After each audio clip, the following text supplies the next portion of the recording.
Hello and welcome to another episode of Agri Art. Dutch naturalist and physician Hendrik Engelings van Rijgersma was born in 1835 in the province of Friesland within the Netherlands.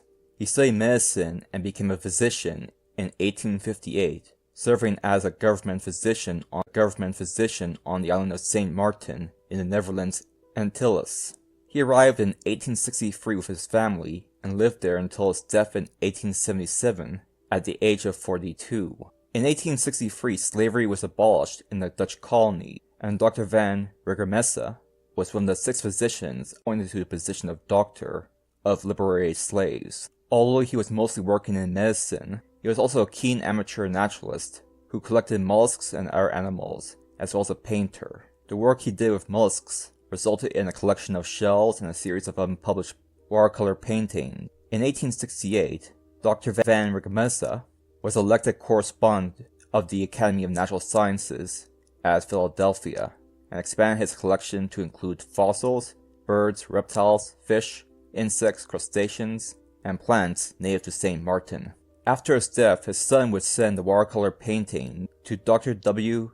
H. N. Johnson. After the death of Dr. Johnson, it was believed that the watercolor paintings were lost. Lucky for us, the paintings were rediscovered in a vault in the Academy of Natural Sciences of Philadelphia. 2 of these paintings will make an appearance in the coming slides. Slides 2 and 4 respectively. The rediscovery of Dr. Rijgersma's work led to a fair number of research projects. One of Dr.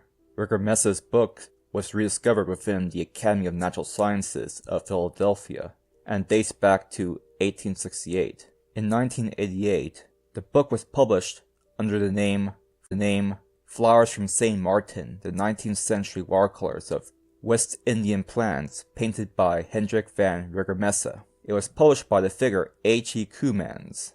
The watercolor paintings within the book consist of 55 plates, of which 6 were line drawings made in black and white. Later on in the 90s, the Swedish Museum of Natural History would create a project covering 2 botanical artists, Erik Ekman and Olaf Swartz.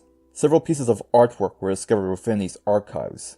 Many pieces were made by Mr. Ekman and Swartz, but several pieces of art were made by Dr. Rijgersma, the first rediscovered works in quite some time. Hello, I just want to let you know, if you want to fund this channel, you can do so on the platforms seen in the description below.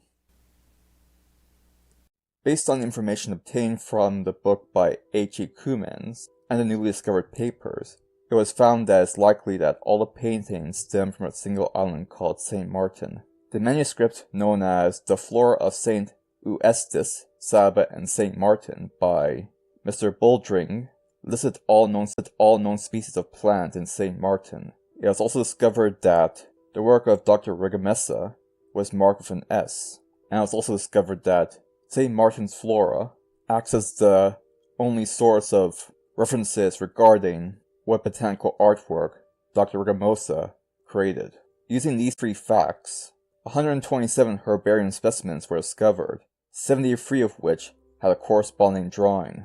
Of the 73 pieces of botanical art, 25 of these illustrations were watercolor paintings. Using this information, it was found that H.E. Coumans' work mostly consisted of reproduction of Dr. Rijgersma's work, although 17 of the art pieces found in that book are Dr. Rijgersma originals. In 1917, Dr. Urban reported an unspecified number of Dr. van Rijgersma's Saint Martin specimens in Berlin. However, we will never know for certain if this was true or not.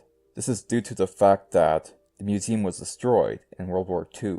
The vast majority of the work of Dr. van Rijgersma is found mostly within the Leiden Museum and is kept in a section known as the Vegetation of Netherlands Antilles. In modern times, Dr. van Rijgersma's work has since been digitized and published on the Swedish Museum of Natural History's website. Unfortunately, the link is now dead. The materials are still stored within the museum, however.